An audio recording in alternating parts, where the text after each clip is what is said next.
Formula 4 car பந்தயம் தமிழ்நாடு விளையாட்டு மேம்பாட்டுத்துறை வரலாற்றில் ஒரு முக்கிய மைல்கல் என தமிழக அரசு பெருமிதம் தெரிவித்துள்ளது. இதுகுறித்து தமிழக அரசு வெளியிட்டுள்ள செய்திக்குறிப்பில் தெற்காசியாவிலேயே மிக நீளமான கார் பந்தயத்தை நடத்தி முடித்துள்ளதாகவும் பார்வையாளர்கள் கொண்டாட்டத்தால் தீவுத்திடல் பகுதியை அதிர்ந்ததாகவும் குறிப்பிடப்பட்டுள்ளது.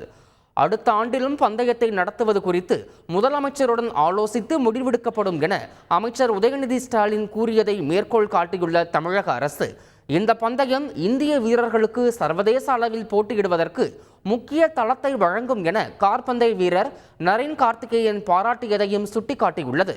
ஃபார்முலா 4 பந்தயம் தமிழ்நாடு விளையாட்டுத்துறை வரலாற்றில் ஒரு முக்கிய மைல்கல்லாக இடம்பெற்று விட்டதாக பெருமிதம் தெரிவித்துள்ளது.